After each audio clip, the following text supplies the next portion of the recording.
Hi welcome to Insta சுவை channel. இன்றைக்கி நம்ம என்ன பார்க்க போகிறோன்னா ரைஸ் சேமியா அது எப்படி பண்ணலான்னு பார்க்கலாங்க. அதுக்கு ஒரு பேனில் கொஞ்சமாக கடலை எண்ணெய் சேர்த்துக்கிறேன்.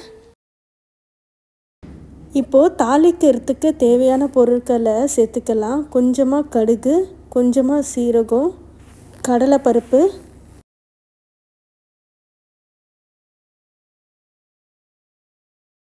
நல்லா வறுத்ததுக்கப்புறம் 2 பச்சை மிளகா, கருவேப்பிலை சேர்த்துக்கலாம்.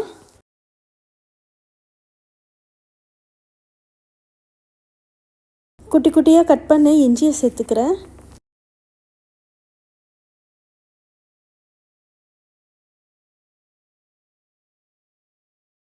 ஒரு சின்ன சைஸ் வெங்காயம் கட் பண்ணி சேர்த்துருக்கேன்.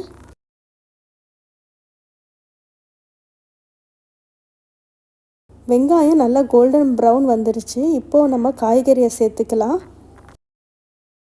குட்டியாக கட் பண்ண பீன்ஸ் சேர்த்துக்கிறேன். துருவன கேரட்,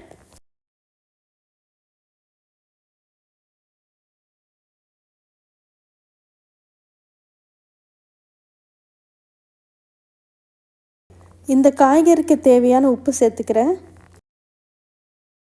காய் நல்லா வேகட்டும். காயோட பச்சை வாசம் போனதுக்கப்புறம் கொஞ்சமாக தண்ணி ஊற்றி வேக வைக்கலாம். காய் நல்லா வெந்துருச்சு.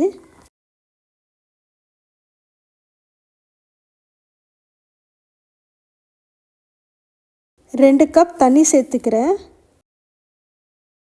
இந்த சேமியாவுக்கு தேவையான உப்பு. நல்லா கொதிக்கட்டும், அது வரைக்கும் மூடி போட்டு வேக வைக்கலாம். நல்லா கொதி வந்ததுக்கப்புறம் நம்ம உப்பு செக் பண்ணிக்கலாம். இப்போ இந்த ஸ்டேஜில் நம்ம சேமியா ஆட் பண்ணிக்கலாம். மூடி போட்டு சிம்மில் வச்சிடலாம். 1 நிமிஷத்துக்கு அப்புறம் திரும்பவும் ஓப்பன் பண்ணிவிட்டு நல்லா கலரி விடுங்க.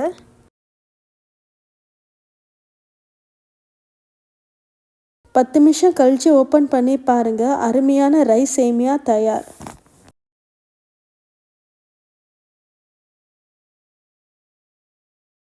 கிட்ஸ் லஞ்ச் பாக்ஸுக்கு சூப்பரான ஆப்ஷன்.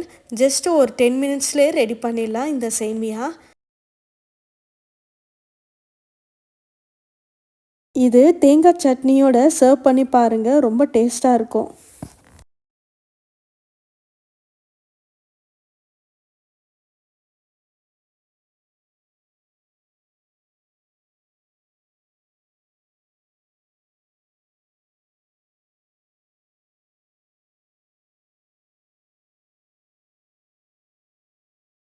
ட்ரை பண்ணிவிட்டு சொல்லுங்கள். தேங்க்ஸ் ஃபார் வாட்சிங். பாய்.